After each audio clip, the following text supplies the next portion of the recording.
Question 1. A newly qualified nurse is unsure about delegating a task to an unregistered healthcare assistant. Which principle should guide their decision? A.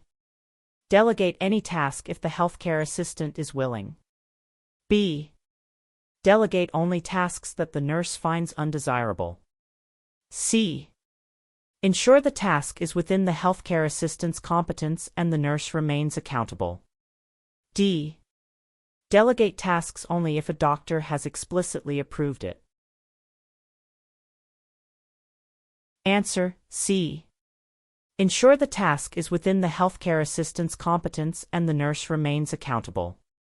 This question tests understanding of safe delegation practices in nursing. The keyword principle indicates a core rule for professional conduct. Nurses must always ensure that any task delegated to another person, especially an unregistered healthcare assistant, is within that individual's proven competence, and the nurse delegating the task retains overall accountability for the patient's care. For example, a nurse can delegate taking vital signs if the healthcare assistant is trained, but not administering medication. A good tip to remember is that while tasks can be delegated, accountability for patient outcomes always remains with the registered nurse. Question 2. A patient is prescribed a new medication. Before administration, what is the nurse's primary responsibility regarding medication safety? A. Administer the medication as quickly as possible to avoid delays. B. Check the medication expiry date only if it looks unusually old. C. Verify the 5 rights of medication administration. D. Allow the patient to self-administer if they express confidence. Answer: C. Verify the 5 rights of medication administration. This question focuses on a fundamental aspect of medication safety. The phrase primary responsibility highlights the critical initial step a nurse must take. Verifying the 5 rights, the right patient, right drug, right dose, right route, and right time, is a systematic and essential process to prevent medication errors. For instance, always check the patient's ID band against the prescription before giving any medication. Remembering these 5 rights is a crucial safety measure to protect patients and ensure proper care. Question 3. A nurse witnesses a colleague providing substandard care to a patient. According to NMC guidelines, what is the nurse's immediate ethical responsibility? A. Confront the colleague immediately in front of the patient. B. Ignore the incident, hoping the colleague will improve. C. Report the concern through the appropriate channels to protect patient safety. D. Discuss the matter with other colleagues for their opinion first. Answer: C. Report the concern through the appropriate channels to protect patient safety. This question addresses the crucial ethical duty of raising concerns in nursing. The keyword immediate ethical responsibility emphasizes that patient safety takes precedence. If a nurse witnesses substandard care, their professional duty is to protect patients by reporting the concern through established internal procedures, ensuring appropriate action can be taken. For example, this might involve speaking to a ward manager or using an official incident reporting system. Remember, protecting patients is always the priority, even when it involves challenging a colleague. Question 4. What is the main purpose of an advanced care plan? A. To ensure all patients receive the same standard medical treatment. B. To document a patient's wishes and preferences for future care, especially at the end of life. C. To allow family members to make all decisions about a patient's care. D. To dictate that a patient must undergo all available treatments. Answer: B. To document a patient's wishes and preferences for future care, especially at the end of life. This question explores the concept of advanced care planning. The keyword main purpose directs attention to its core function. An advanced care plan is a proactive process where individuals record their wishes, values, and preferences for their future medical treatment and care, particularly important when they might lose the capacity to make decisions themselves. For example, a patient might specify they do not wish for resuscitation in certain circumstances. This helps ensure that a patient's autonomy and choices are respected, even when they cannot speak for themselves. Question 5. A patient presents with sudden chest pain, shortness of breath, and clammy skin. Which is the most appropriate initial nursing action? A. Administer prescribed pain relief and reassess in 30 minutes. B. Immediately elevate the patient's legs and provide a warm blanket. C. Call for immediate medical assistance, e.g., a doctor or emergency team, and prepare for intervention. D. Reassure the patient and encourage deep breathing exercises. Answer: C. Call for immediate medical assistance, e.g., a doctor or emergency team, and prepare for intervention. This question tests the nurse's ability to recognize and respond to an acute, potentially life-threatening emergency. The symptoms described, sudden chest pain, shortness of breath, and clammy skin, are critical indicators of a deteriorating patient, likely experiencing an acute cardiac event. The most appropriate initial action is to recognize the urgency, call for immediate expert help, and prepare for potential life-saving interventions. For instance, ensure the patient is in a comfortable position, monitor vital signs, and have emergency equipment ready. Always remember that a rapid response to acute deterioration can significantly improve patient outcomes. Question 6. A nurse is documenting care provided to a patient. Which statement best reflects good record-keeping practice? A. Document only significant events to save time. B. Record all care as soon as possible after it has been provided, using factual and objective language. C. Use abbreviations extensively to keep notes concise. D. Ask a colleague to document on your behalf if you are busy. Answer: B. Record all care as soon as possible after it has been provided, using factual and objective language. This question focuses on essential principles of good record-keeping in nursing. The phrase "best reflects good record-keeping practice" asks for the most accurate and professional approach. Accurate, timely, factual, and objective documentation is crucial for continuity of care, legal protection, and effective communication among the healthcare team. For example, instead of writing "patient seems upset," document "patient observed crying and stated, 'I feel sad.'" Always remember that if it wasn't documented, it wasn't done, and your notes should be clear enough for anyone to understand the care provided. Question 7. When preparing to administer medication, a nurse observes that the patient's name on the prescription does not exactly match the patient's identification band. What should the nurse do next? A. Administer the medication, assuming it is a minor transcription error. B. Ask the patient if they are the correct person before administering. C.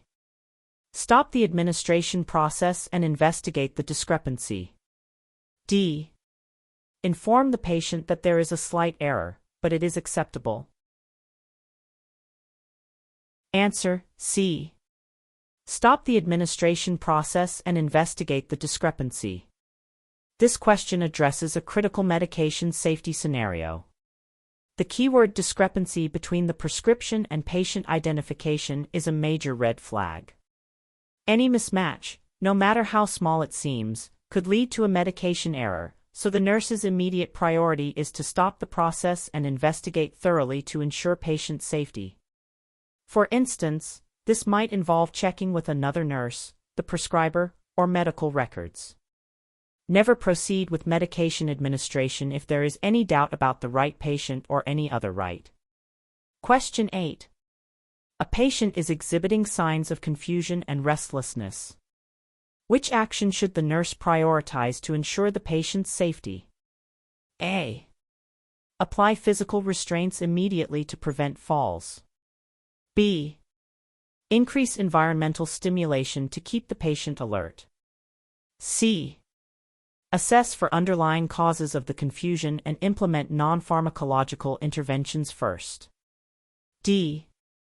Administer a sedative medication as per protocol without further assessment.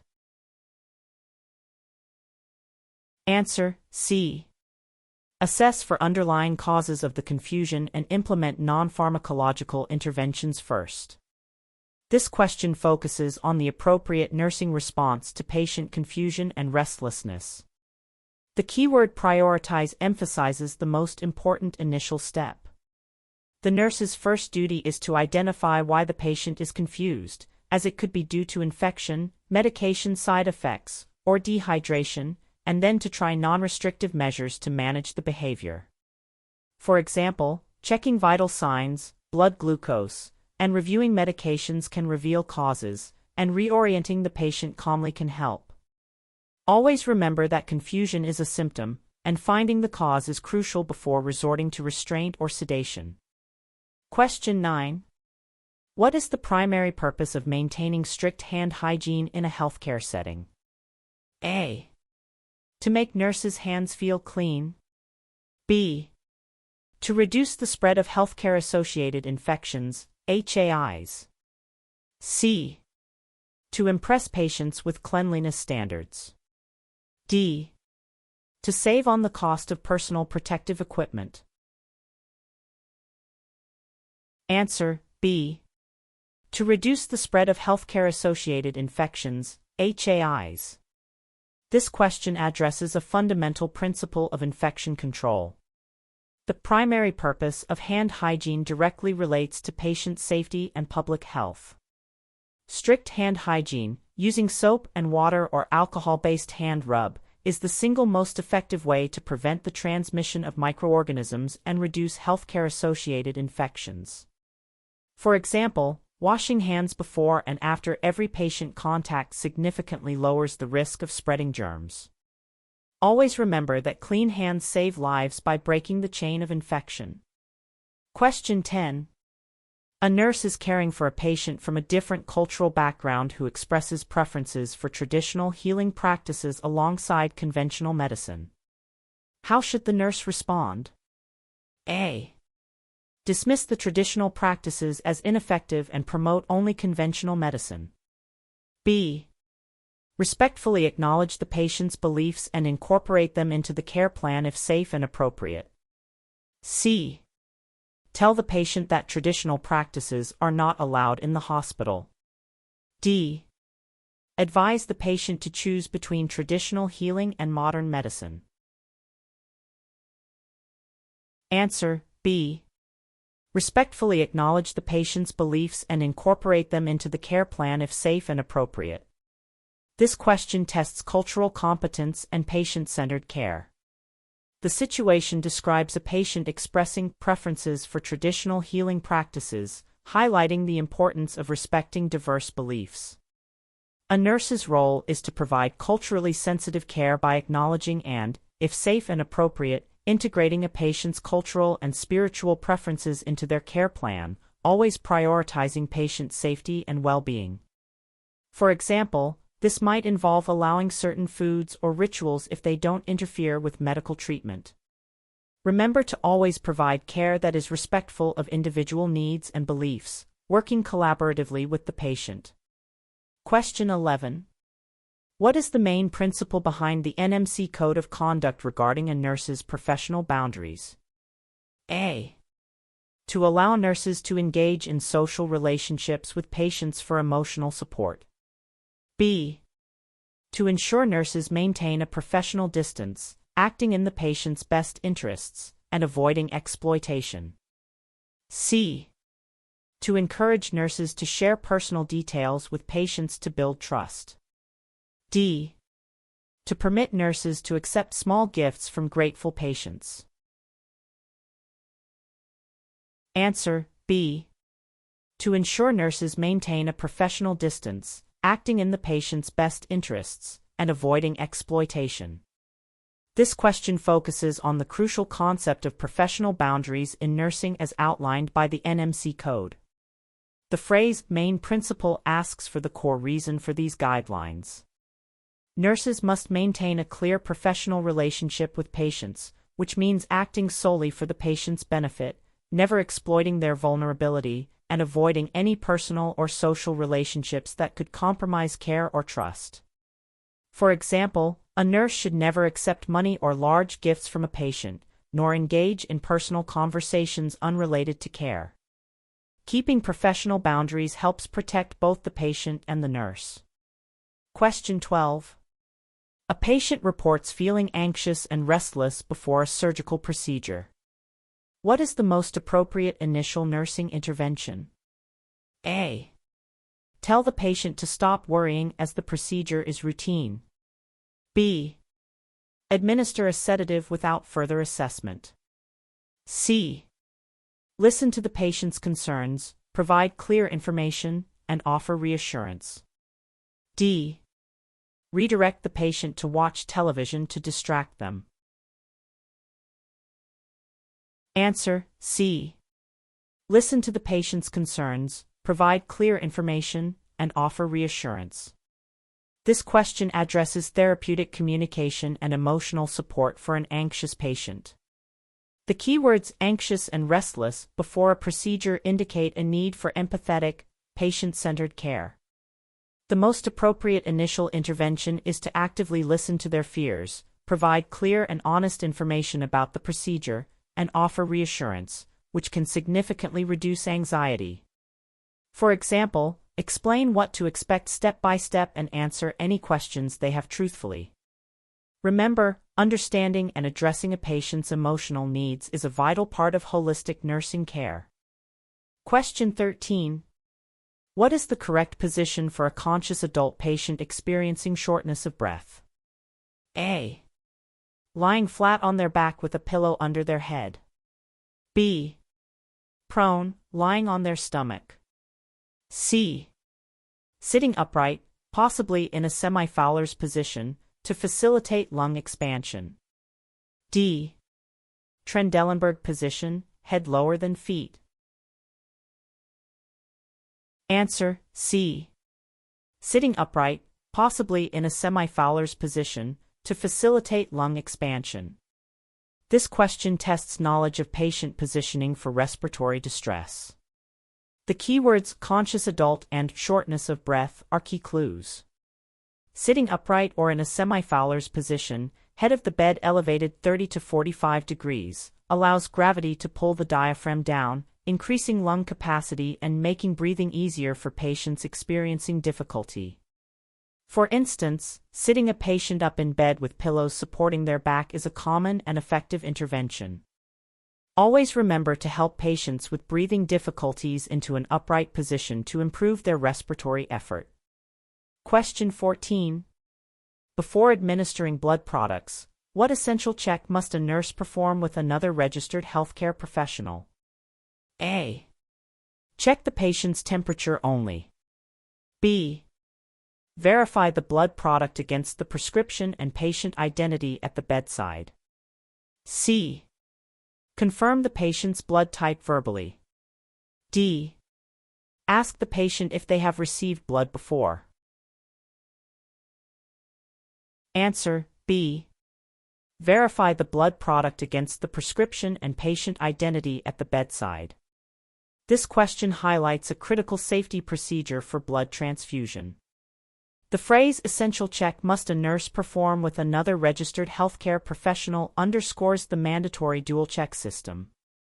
Before administering blood, two qualified professionals must independently verify the blood product details against the prescription and the patient's identity at the bedside to prevent life-threatening transfusion reactions.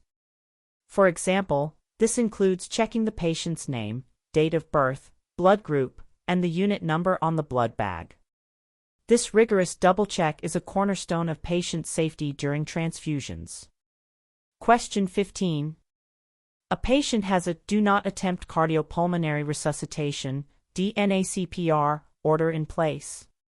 If the patient's condition suddenly deteriorates and they stop breathing, what is the nurse's appropriate action? A. Immediately initiate CPR as per standard emergency protocol. B. Call for medical help, but do not initiate CPR. C. Ask the family if they want CPR to be performed. D. Wait for a doctor to arrive before making any decision. Answer: B. Call for medical help, but do not initiate CPR. This question tests the understanding and respect for a DNA CPR order. The presence of a "do not attempt cardiopulmonary resuscitation" DNA CPR order is a clear directive regarding the patient's wishes not to receive CPR. While the nurse should still call for medical assistance to manage other aspects of care and support the patient and family, initiating CPR would go against the patient's documented wishes.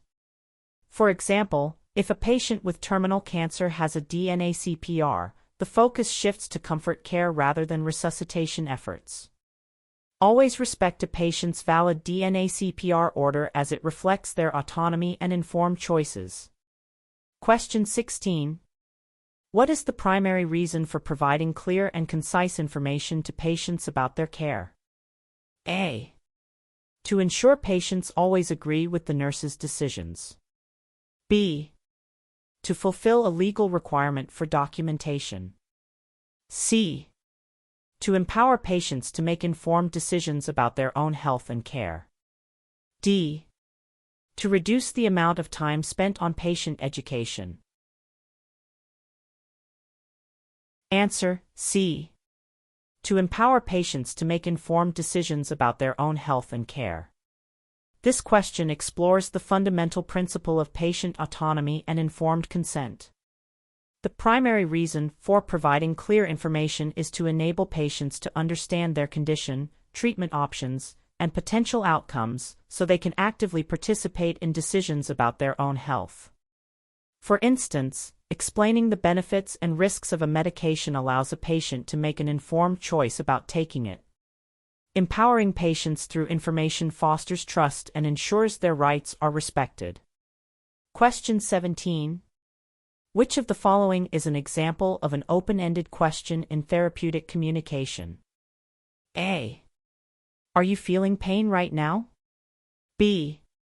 Did you take your medication this morning? C. Can you describe how you've been feeling lately? D. Is everything okay with your breakfast? Answer: C. Can you describe how you've been feeling lately?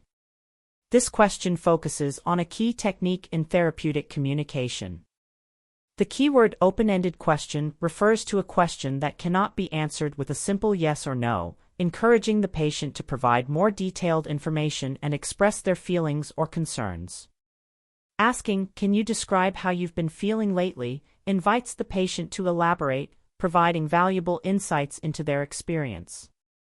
These types of questions help build rapport and gather comprehensive assessment data.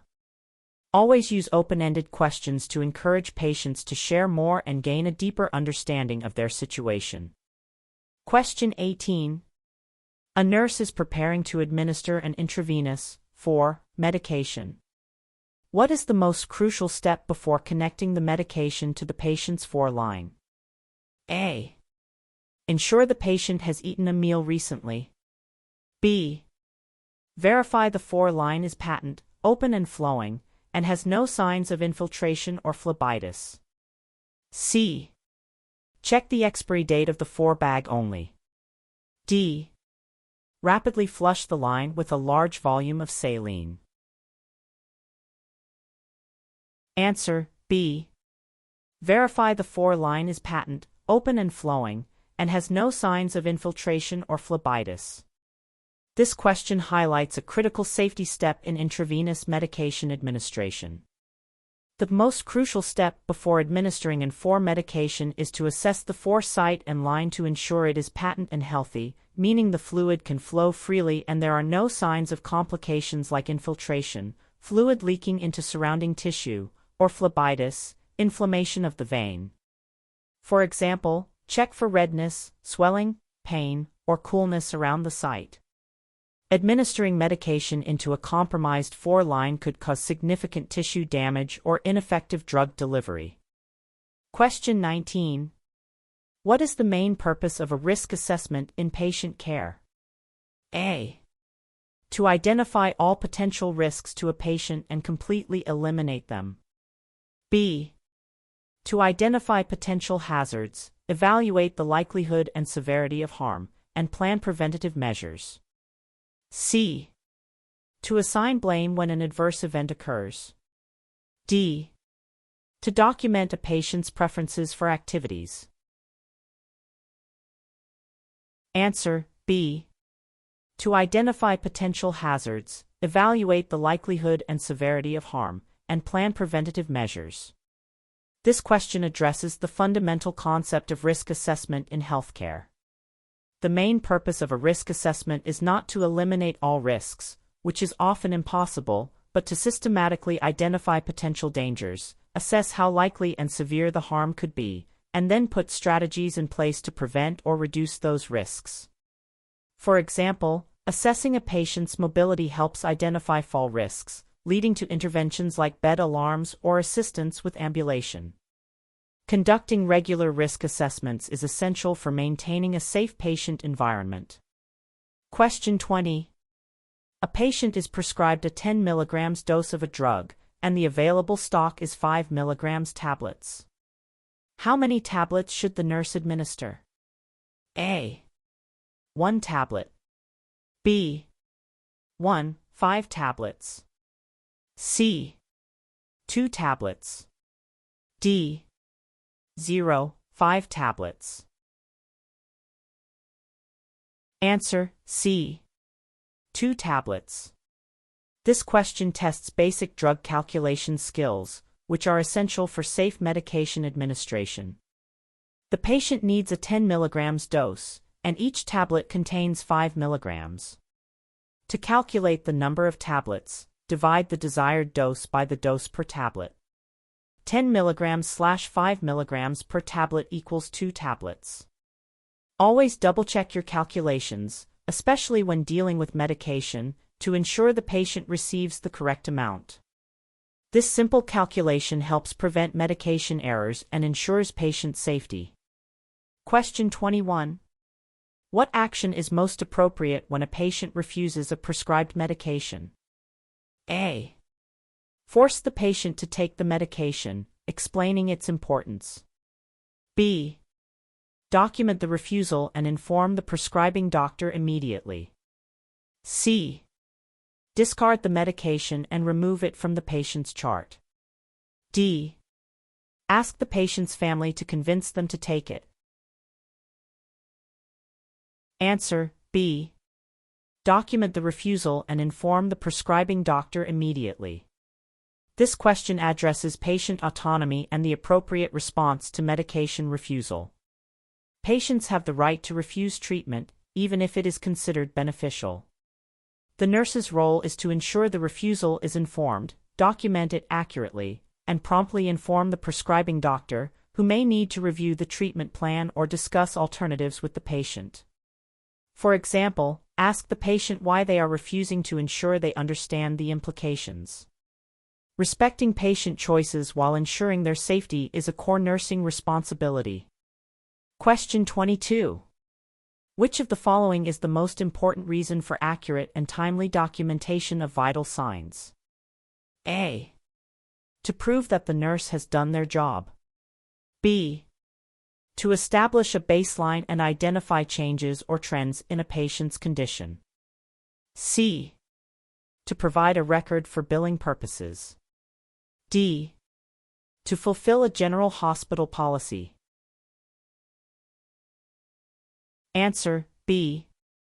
To establish a baseline and identify changes or trends in a patient's condition. This question focuses on the clinical importance of vital signs documentation. The phrase "most important reason" highlights its critical role in patient assessment.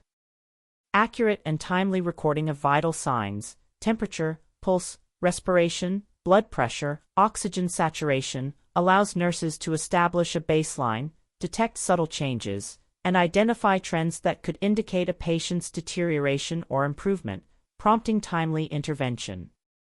For example, a sudden drop in blood pressure could signal internal bleeding.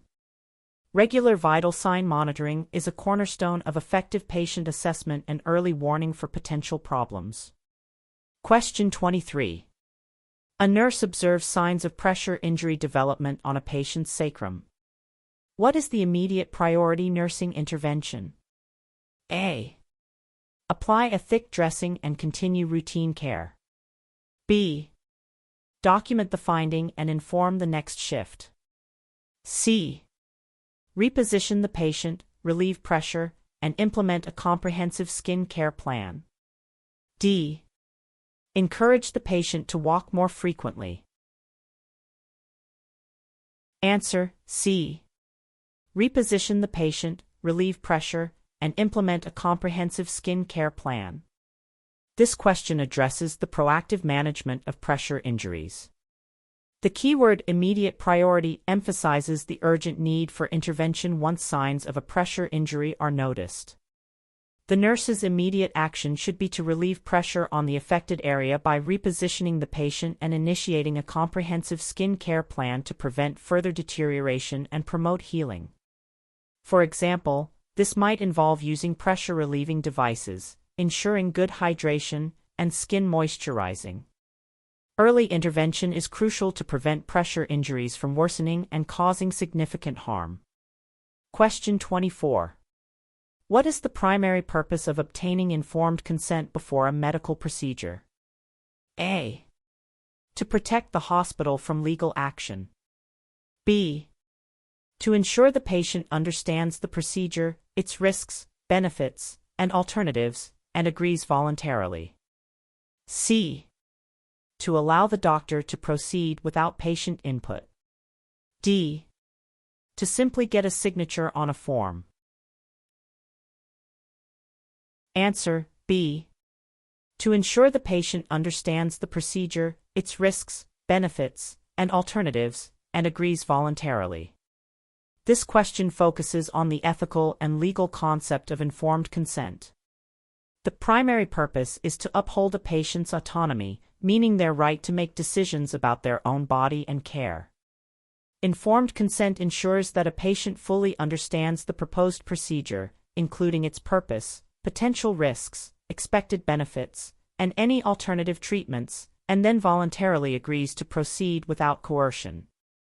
For example, before surgery, the surgeon explains the procedure and risks, and the patient signs a consent form, demonstrating they understand and agree. This process respects the patient's right to self-determination. Question 25. Which aspect of communication is most important when a nurse is explaining complex medical information to a patient? A. Using highly technical medical jargon to demonstrate expertise. B. Speaking loudly and quickly to ensure all information is covered. C. Using simple, clear language, checking for understanding, and allowing time for questions. D. Providing information only once to avoid overwhelming the patient. Answer: C. Using simple, clear language, checking for understanding, and allowing time for questions. This question addresses effective patient communication, especially with complex information. The most important aspect is ensuring the patient truly understands. Nurses must translate complex medical terms into simple, clear language, actively check if the patient has understood, e.g., by asking them to explain it back, and provide ample opportunity for them to ask questions. For example, instead of saying myocardial infarction, explain it as a heart attack, where blood flow to the heart muscle is blocked. This approach promotes patient understanding and engagement in their care. Question 26. A nurse is administering medication via a nasogastric tube. What action is essential before administering the medication? A. Mix all medications together in one syringe. B. Crush all tablets into a fine powder, even if they are slow release. C. Confirm correct tube placement by checking gastric pH or observing aspirate. D. Flush the tube with cold water after administration. Answer: C. Confirm correct tube placement by checking gastric pH or observing aspirate. This question focuses on a critical safety step for nasogastric tube administration. The essential action before giving medication through an NG tube is to verify its correct placement in the stomach, not the lungs. This can be done by aspirating gastric contents and checking their pH, which should be acidic, or observing the appearance of the aspirate. For example, giving medication into a misplaced tube could lead to aspiration pneumonia, a serious complication. Always prioritize confirming tube placement to ensure patient safety. Question 27. What is the correct way to dispose of a used, contaminated needle after an injection? A. Recap the needle carefully and place it in the regular waste bin. B. Drop the uncapped needle immediately into a sharps container. C. Break the needle off before placing it in the sharps container. D. Place the needle on the patient's bedside table for later disposal. Answer: B. Drop the uncapped needle immediately into a sharps container. This question covers a fundamental aspect of infection control and sharps safety. The correct way to dispose of a used needle is to immediately place the uncapped needle into a designated, puncture-proof sharps container.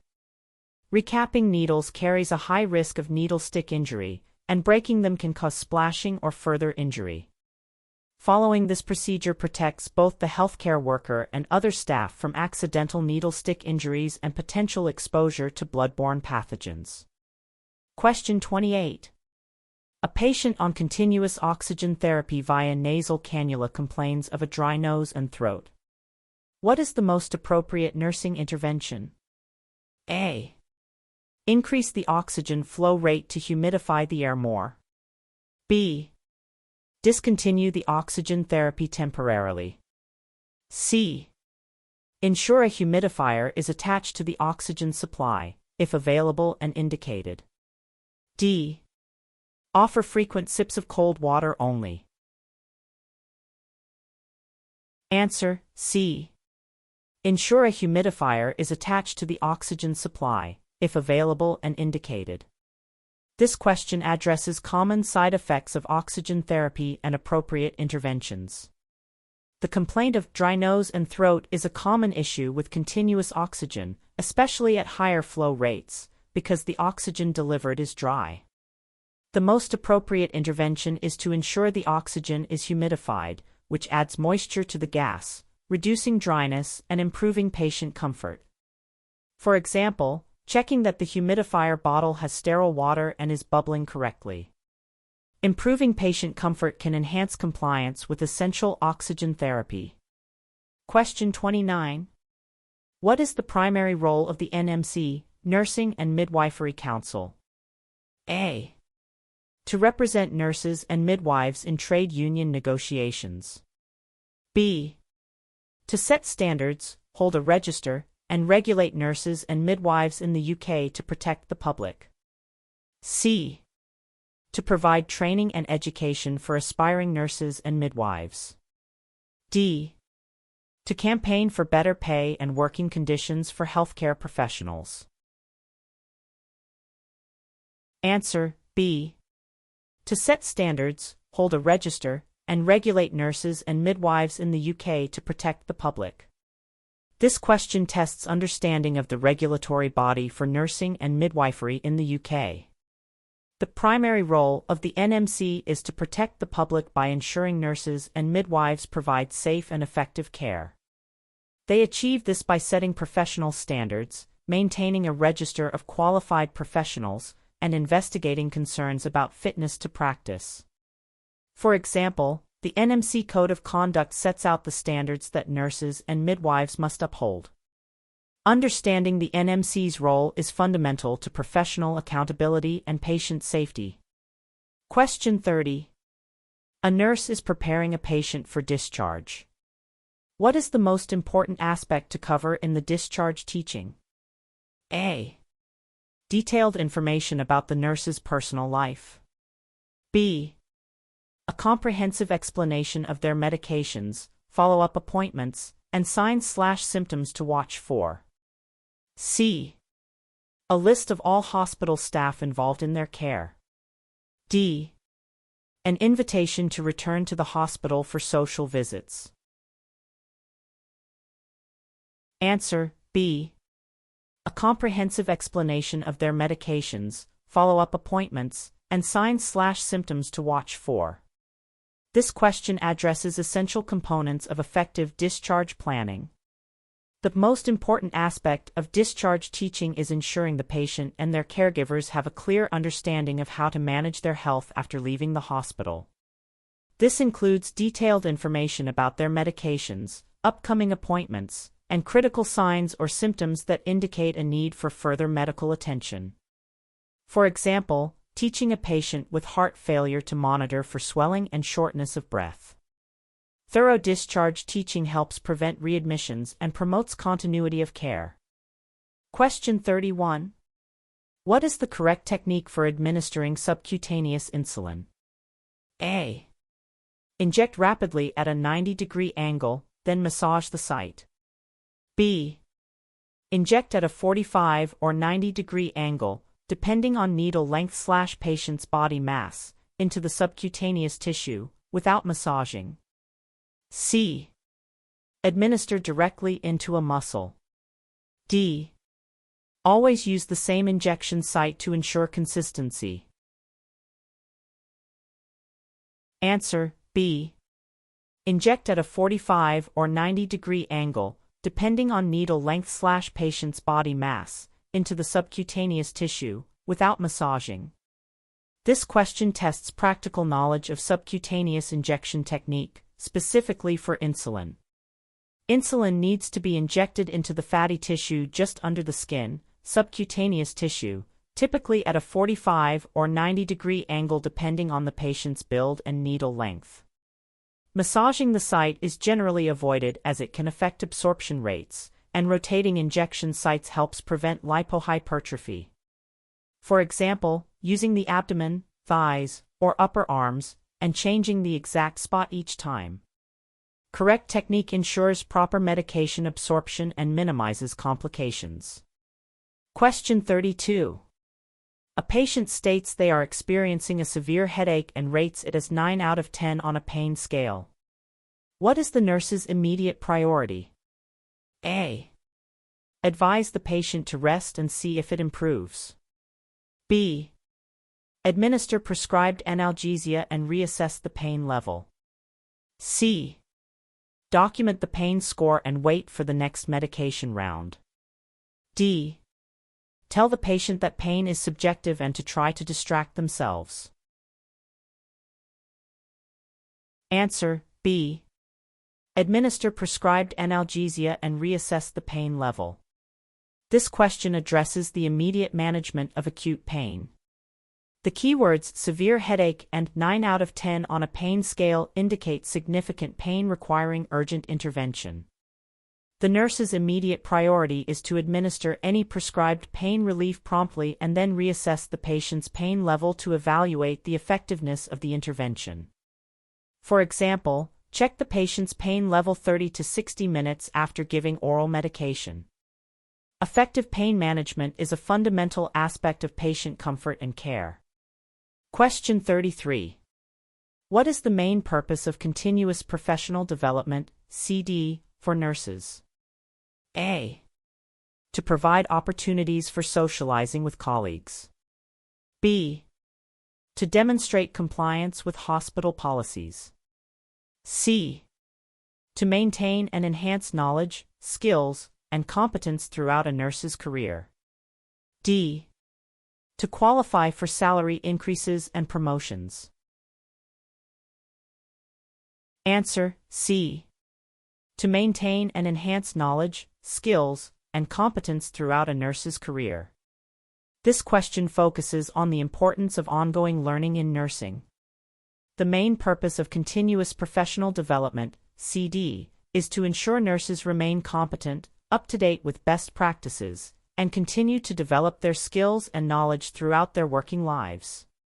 For example, attending workshops, reading professional journals, or completing online courses all contribute to CPD. Engaging in CPD is an NMC requirement and ensures nurses can provide the best possible care to their patients. Question 34. During a ward round, a doctor asks a nurse to administer a medication that is not listed on the patient's current prescription chart. What should the nurse do? A. Administer the medication immediately to avoid delaying the doctor. B. Administer the medication but document it separately. C. Politely decline and request the doctor to formally prescribe the medication first. D. Ask another nurse to administer it. Answer: C. Politely decline and request the doctor to formally prescribe the medication first. This question addresses a critical medication safety and professional accountability scenario. Administering a medication without a formal, written, or electronically documented prescription is a serious breach of professional standards and could endanger the patient. The nurse's responsibility is to politely decline and request a proper prescription before administering any drug. For example, explain that all medications must be documented before administration for patient safety. Always prioritize patient safety and adherence to prescribing guidelines, even when under pressure from other healthcare professionals. Question 35. A patient has a fever and is shivering. Which is the most appropriate initial nursing action? A. Apply ice packs to the patient's forehead and groin. B. Administer antipyretic medication if prescribed, and cover the patient with a light blanket to reduce shivering. C. Encourage the patient to remove clothing to cool down. D. Ignore the shivering as it helps to raise body temperature. Answer: B. Administer antipyretic medication if prescribed, and cover the patient with a light blanket to reduce shivering. This question assesses the appropriate response to a febrile patient with shivering. The most appropriate initial nursing action involves both reducing the fever and managing the discomfort of shivering. Administering a prescribed antipyretic, fever-reducing medication helps lower the body temperature, while a light blanket can alleviate the shivering, which paradoxically increases heat production. For instance, giving paracetamol and offering a light sheet can help the patient feel more comfortable as their temperature begins to normalize. Question 36. What is the primary reason for encouraging patient mobility after surgery? A. To save time for nursing staff. B.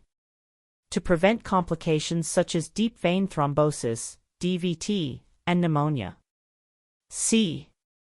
To keep the patient entertained. D.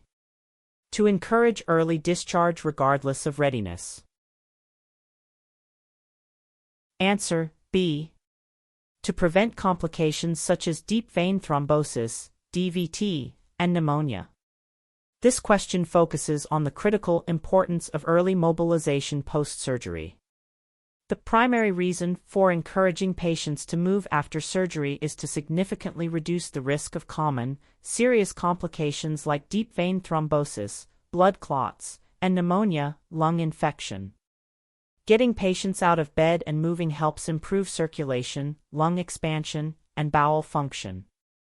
For example, assisting a patient to sit in a chair or walk a short distance promotes recovery. Remember, early mobility is a vital component of postoperative care and recovery. Question 37. When collecting a urine sample for a routine urinalysis, what instruction is essential to give the patient? A. Collect the first part of the urine stream. B. Collect the last part of the urine stream. C. Collect a midstream urine sample after cleaning the genital area. D. Collect the sample at any time without specific instructions. Answer: C. Collect a midstream urine sample after cleaning the genital area. This question tests knowledge of proper specimen collection techniques, specifically for urinalysis. The essential instruction for a routine urine sample is to obtain a midstream urine (MSU) sample. The patient should clean their genital area, start to urinate, collect the middle portion of the urine stream into a sterile container, and then finish urinating. This technique helps to minimize contamination from bacteria on the skin, ensuring a more accurate test result. Question 38. A patient expresses concerns about confidentiality during a conversation with a nurse. How should the nurse respond? A. Tell the patient that all information will be shared with their family. B. Reassure the patient that their personal information will only be shared with those directly involved in their care, on a need-to-know basis. C. Advise the patient to only share information they are comfortable with. D. Inform the patient that confidentiality cannot be guaranteed in a hospital setting. Answer: B. Reassure the patient that their personal information will only be shared with those directly involved in their care, on a need-to-know basis. This question addresses the fundamental principle of patient confidentiality. When a patient expresses concerns about confidentiality, the nurse must reassure them that their personal and health information is protected and only shared with other healthcare professionals directly involved in their care, and only when necessary for their treatment. For example, a nurse would share relevant details with the doctor or physiotherapist but not with staff not involved in that patient's care. Upholding confidentiality builds trust and respects the patient's right to privacy. Question 39. What is the appropriate action if a nurse suspects a child is at risk of abuse or neglect? A. Immediately remove the child from their parents' care. B. Keep observations private to avoid upsetting the family. C. Follow local safeguarding procedures and report concerns to the appropriate authorities. D. Ask the child directly if they are being abused without involving anyone else. Answer: C. Follow local safeguarding procedures and report concerns to the appropriate authorities. This question addresses the critical duty of safeguarding vulnerable individuals, specifically children. If a nurse suspects a child is at risk of abuse or neglect, their professional and ethical duty is to protect the child. This involves following established local safeguarding procedures, which typically means reporting concerns to a designated safeguarding lead or appropriate authorities. For example, documenting objective observations and discussing with a senior nurse or social worker. Always prioritize the safety and well-being of the child above all else, ensuring due process is followed. Question 40. Before performing any nursing procedure, what should the nurse always do first after assessing the patient? A. Gather all necessary equipment. B. Explain the procedure to the patient and obtain consent. C. Document the procedure in the patient's notes. D. Wash their hands. Answer: D. Wash their hands. This question focuses on a foundational aspect of infection control and patient safety. The word always emphasizes a universal and non-negotiable step before any direct patient contact or procedure. After assessing the patient and before gathering equipment or explaining the procedure, performing hand hygiene, washing hands with soap and water or using alcohol-based hand rub is crucial to prevent the spread of infection. For example, washing your hands before touching a patient to take their blood pressure. This simple action significantly reduces the risk of healthcare-associated infections for both the patient and the healthcare provider. Question 41. A patient reports feeling dizzy and lightheaded after standing up quickly. This is likely an indication of which condition? A. Hypertension. B. Orthostatic hypotension. C. Hyperglycemia. D. Bradycardia. Answer: B. Orthostatic hypotension. This question tests the recognition of a common physiological response. The symptoms, dizzy and lightheaded after standing up quickly, are classic indicators of orthostatic hypotension, which is a sudden drop in blood pressure that occurs when a person stands up from a lying or sitting position. For example, if a patient's blood pressure drops significantly when they stand, they might feel faint. This condition is particularly common in older adults or those on certain medications, so always encourage patients to change positions slowly. Question 42. What is the primary purpose of using an early warning score (EWS) system in hospitals? A. To predict a patient's date of discharge. B. To detect early signs of physiological deterioration in patients and trigger a timely response. C. To monitor staff workload. D. To assess patient satisfaction levels. Answer: B. To detect early signs of physiological deterioration in patients and trigger a timely response. This question addresses the clinical utility of early warning scores. The primary purpose of systems like the National Early Warning Score, NEWS2, is to provide a standardized, objective method for nurses to monitor and track a patient's vital signs and other physiological parameters. A rising EWS score can indicate subtle but significant deterioration, prompting an early and appropriate clinical response from the healthcare team. For example, an increasing respiratory rate or falling oxygen saturation could trigger an urgent medical review. Using EWS helps ensure patient safety by facilitating early intervention for deteriorating patients. Question 43. A nurse is preparing to administer an intramuscular (IM) injection. What is the most appropriate needle length for an average adult? A. 0, 5 inch, 1, 27 cm. B. 1, 5 inches, 3, 8 cm. C. 3 inches, 7, 6 cm. D. 0, 25 inch, 0, 64 cm. Answer: B. 1, 5 inches, 3, 8 cm. This question tests practical knowledge of intramuscular injection technique. For an average adult, a needle length of 1, 5 inches, 3, 8 cm is typically appropriate for an intramuscular injection to ensure the medication reaches the muscle tissue and avoids subcutaneous injection. The specific length can vary slightly based on the patient's body mass and the injection site, but 1, 5 inches is a common general guideline. For example, a longer needle might be needed for a very muscular person, while a shorter one for a very thin person. Always select the needle length that will safely reach the muscle. Question 44. What is the main reason for checking a patient's allergies before administering any medication? A. To avoid wasting expensive medication. B. To prevent a potentially life-threatening allergic reaction. C. To determine the patient's preferred medication. D. To fulfill a legal formality. Answer: B. To prevent a potentially life-threatening allergic reaction.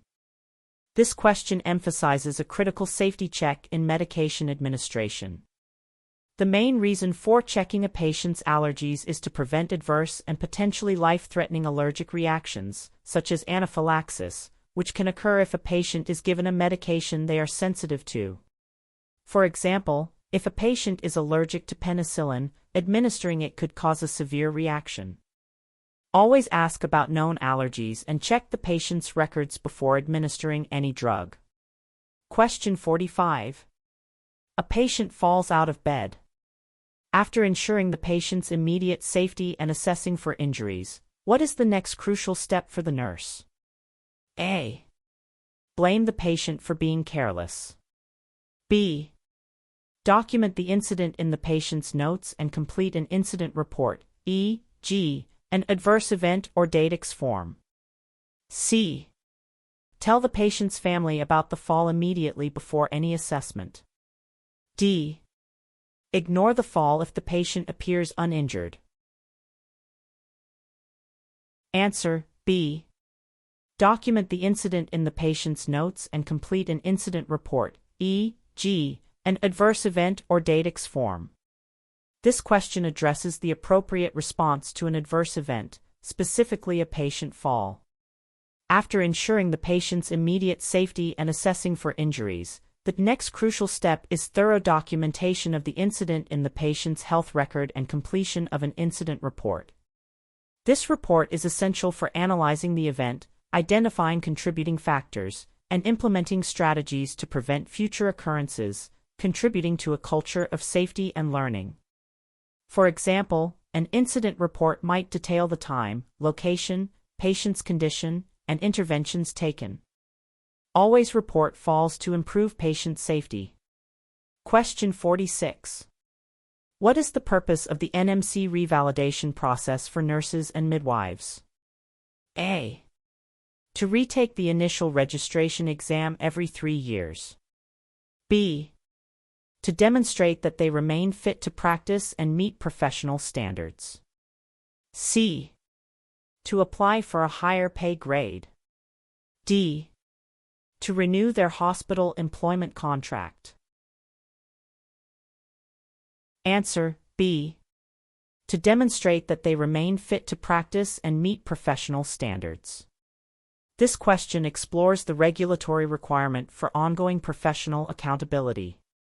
The purpose of the NMC revalidation process is to ensure that nurses and midwives regularly demonstrate they are fit to practice by reflecting on their practice, receiving feedback, and confirming they have met professional development requirements. For example, nurses must complete a certain number of practice hours and CPD activities every 3 years. This process helps maintain public confidence in the nursing and midwifery professions and ensures safe, effective care. Question 47. A patient is receiving continuous intravenous fluid infusion. What is the most important assessment the nurse should regularly perform? A. Check the patient's weight once a week. B.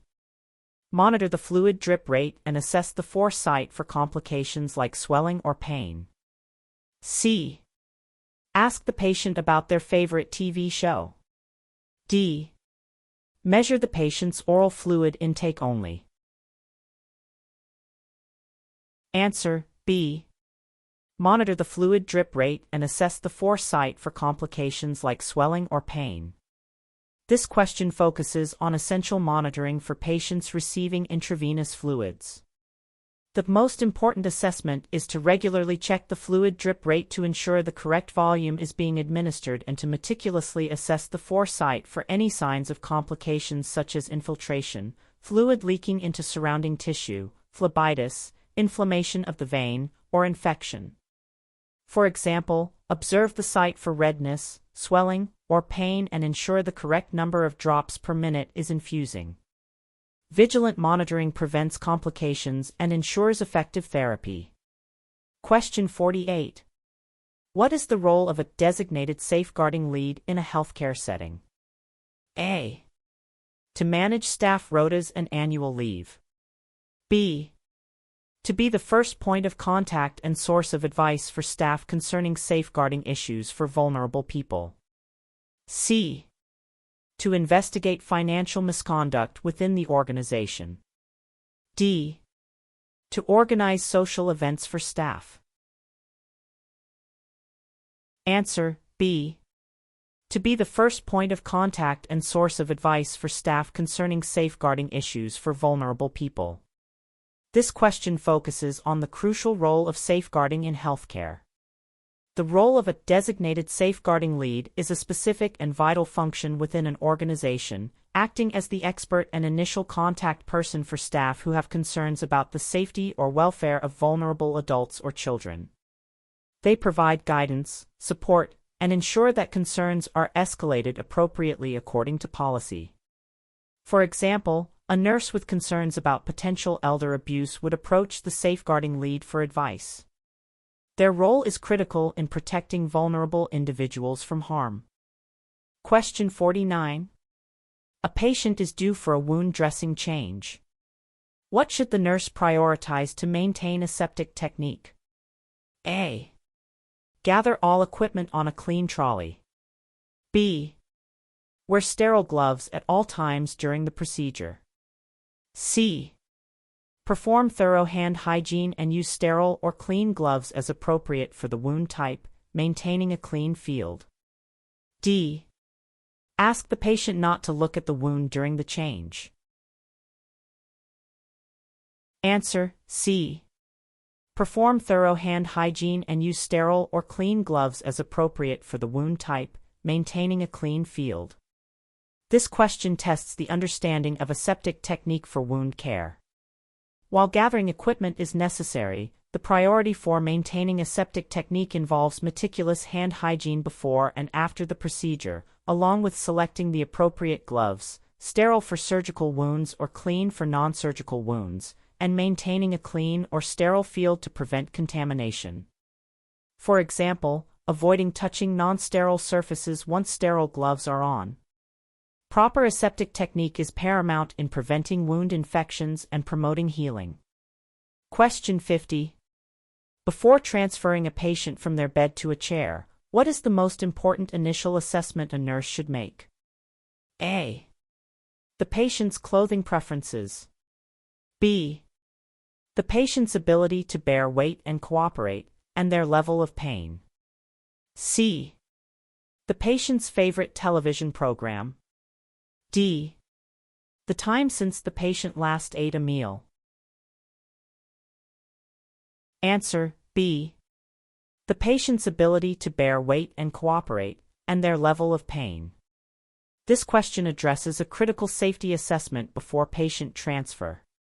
The most important initial assessment before moving a patient is to determine their physical capabilities, including their ability to bear weight, their level of cooperation, and if they are experiencing any pain that might hinder the transfer or increase fall risk. For example, if a patient cannot bear weight, a hoist might be needed instead of a stand assist. This assessment helps the nurse choose the safest transfer method, preventing injury to both the patient and themselves.